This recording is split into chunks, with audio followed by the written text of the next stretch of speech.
আসসালামু আলাইকুম সবাইকে, welcome back to my another vlog. আজকের ভ্লগটা শুরু করেছি আবারও সকাল থেকে। আমার পিচ্চি বিড়ালটা বেলা, ওকে নিয়ে যেতে হবে ভ্যাটের কাছে।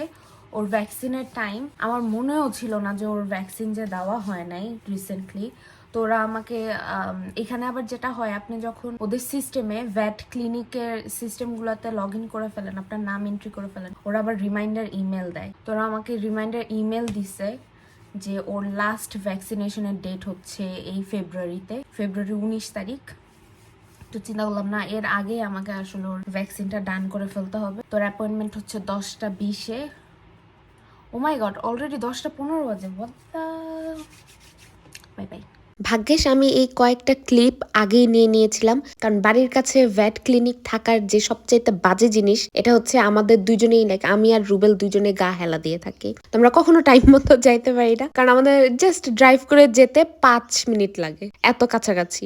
সকালবেলা উঠেই আমি ওর যে ক্যারিয়ারটাতে করে ওকে ভ্যাটের কাছে নিয়ে যাব, সেই ক্যারিয়ারটা বের করে রেখেছিলাম ও যাতে ভয় না পায়। তো অনেকক্ষণ ধরেই ক্যারিয়ারটাতে আসতেছে যাচ্ছে, গন্ধ শুনতেছে, সো দ্যাট ও এটার সাথে আরো ফ্যামিলিয়ার হতে থাকে। কারণ হঠাৎ করে আপনি যখন ওদেরকে টানা হেঁচড়া করে ভ্যাট ক্লিনিকে নিয়ে যেতে চাবেন, তো ওরা কিন্তু আসলে ঘাবড়িয়ে যায়। তো এর জন্যই আগে থেকে ওদেরকে একটু হালকা প্রিপেয়ার করে নেওয়াটা আর কি ভালো।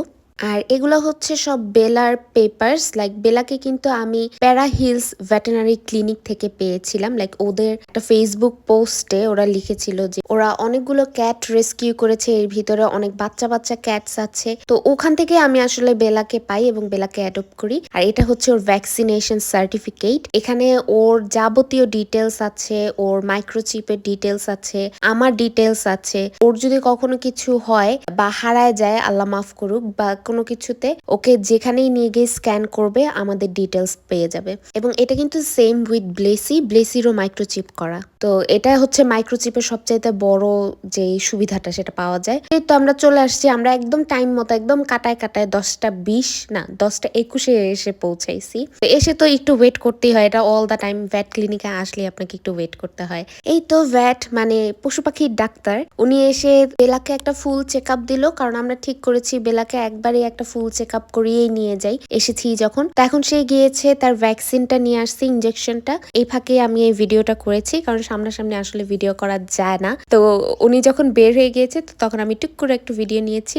আলহামদুলিল্লাহ বেলা সোনা পাখিটা একদমই সুস্থ আছে। ওর জাস্ট একটু ওয়েট গেইনটা বেশি হয়ে গিয়েছে। তো ডাক্তার বলছিল যে সবকিছু ঠিক আছে কিনা, ও কি দৌড়াদৌড়ি করে কিনা। বলছে হ্যাঁ, সে ভালোই অ্যাক্টিভ একটা ক্যাট। সমস্যা হচ্ছে সে তার বড় বোন যে ব্লেসি, তার খাবার মাঝে মধ্যে লুকায় ছুপায় খেয়ে ফেলে, মানে নিজেরটা তো খাই, তার উপরে আবার ওই বড়টারটাও খেয়ে ফেলে। তো তখন ডাক্তার হাসতেছিল যে এর জন্য ওর একটু মানে বয়সের তুলনায় হেলথটা একটু বেশি, ও যাতে একটু দৌড়াদৌড়ি করে তাহলেই হবে। তো তারপরে তো বাসায় এসে এই যে আবারও আরেক পার্ট খাওয়া দিল।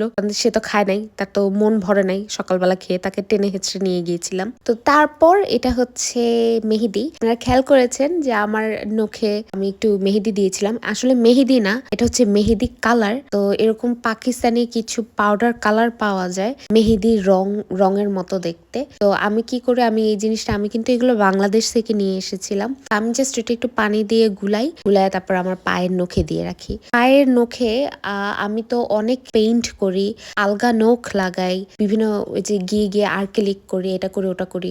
সামটাইমস আমার নখ কিন্তু একটু সমস্যা ক্রিয়েট করে, একটু ডিসকালার হয়ে যায় বা দেখতে ভালো লাগে না, তখনই আমি এই কালার গুলা ইউজ করি যে দেখতে তখন ভালো লাগে, নেচারালি সুন্দর থাকে। নখটার উপরেও খুব বেশি প্রেসার পড়ে না, নখ আস্তে আস্তে হেলদি হয়ে আসে আর কি। তো আমি যখন নখে কালার করছিলাম, রুবেল অলরেডি আমাদের দুপুরের খাবার রেডি করে ফেলেছে। আজকে আমরা স্টেক খাবো, সাথে ম্যাশ পটেটো এবং সালাদ। খুবই মজাদার একটা খাবার হয়েছে। তো ওর এই খাবার রেডি করার পরে আমি রান্না করে ফেলেছি হচ্ছে করলা ভাজি। আমাদের করলা ভাজি খুবই পছন্দের, আমি এটা প্রায়ই করি। ডিম ভাজি, আর এই যে আমার পুচ্চুটার জন্য বেলার জন্য একটু মিষ্টি কুমড়া সিদ্ধ করে দিয়েছি। এটাতে ওদের স্কিন এবং ওদের পশম খুব ভালো থাকে, পশম পরেও কম। আর তার সাথে সাথে আমাদের জন্য একটু মিষ্টি কুমড়া করে ফেলছি। তো এই হবে হচ্ছে আজকে রাতের খাবার। এই যে আমার পিচ্চিকে খেতে দিয়েছি, সে আসলে খুব একটা বেশি খায় নাই, উপরে আমি তাকে ট্রিট দিয়ে তারপরে খাওয়াইতে হয়েছে, এবং ওই ট্রিট যতক্ষণ ছিল সে ততক্ষণ অতটুকুই খেয়েছে, থেকে বেশি খায় নাই। বিকালে আমরা বের হয়েছি এবং বাবুলটি খেয়েছি, জাম্বু বাবুলটি নিয়েছি এইবার। আর রাতের বেলা যে রান্না করেছিলাম সেটা আর খেতে ইচ্ছা করছিল না, টোটালি আসলে ভাতই খেতে ইচ্ছা করছিল না। রুবেল পরা আবার নুডলস রান্না করে দিল। তো এটা হচ্ছে সেই ঝাল নুডলস, যে নুডলস খেলে একদম পুরা জিভ, তারপর হচ্ছে ঠোঁট পুরা জ্বলে একাকার অবস্থা হয়ে যায়। এই তো খেয়ে এখন আমরা শুয়ে পড়বো। তো আজকের মতো আমার ভিডিও আমি এখানেই শেষ করছি। সবাই ভালো থাকবেন, সুস্থ থাকবেন, আমাদের জন্য দোয়া করবেন। আমি বিদায় নিচ্ছি। আসসালামু আলাইকুম।